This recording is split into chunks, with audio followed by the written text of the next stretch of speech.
व्यंजनों का वर्गीकरण। पहला लिखो इसमें अघोष।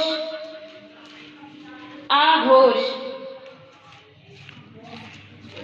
लिखो इसमें जिन जिन व्यंजनों के उच्चारण में जिन व्यंजनों के उच्चारण में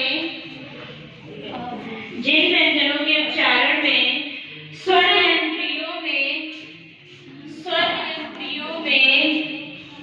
जिन व्यंजनों के उच्चारण में स्वर यंत्रियों में कंपन ना हो, स्वर यंत्रियों में कंपन ना हो, स्वर यंत्रियों में कंपन ना हो, अघोष व्यंजन कहलाते हैं। अघोष व्यंजन कहलाते हैं। स्वर यंत्रियों में कंपन ना हो, अघोष व्यंजन कहलाते हैं। प्रत्येक वर्ग का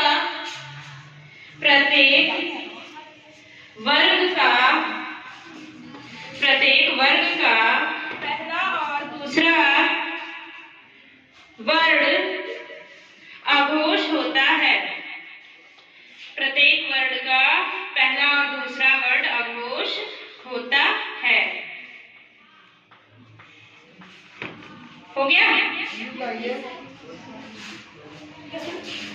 प्रत्येक वर्ण का पहला और दूसरा वर्ण अघोष होता है। व्यंजन कितने होते हैं? का वर्ण, चा वर्ण, टा वर्ण, पा वर्ण, है ना?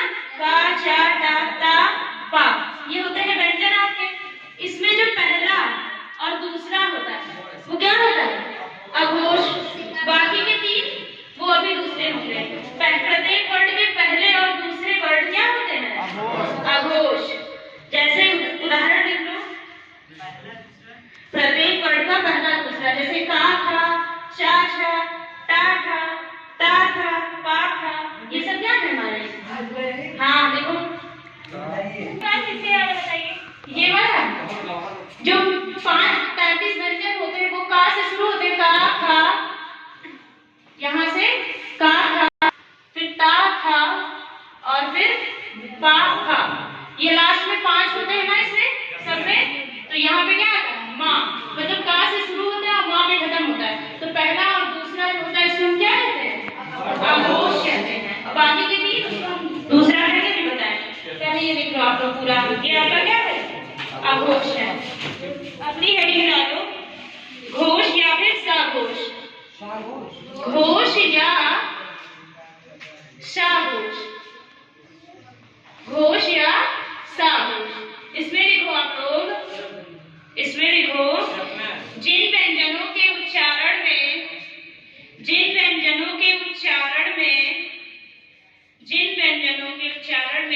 स्वर यंत्रियों में कंपन होता है, जिन व्यंजनों के उच्चारण में स्वर यंत्रियों में कंपन होता है, घोष या साघोष व्यंजन कहलाते हैं। स्वर यंत्रियों में कंपन होता है, स्वर यंत्रियों में कंपन होता है, घोष या साघोष व्यंजन कहलाते हैं।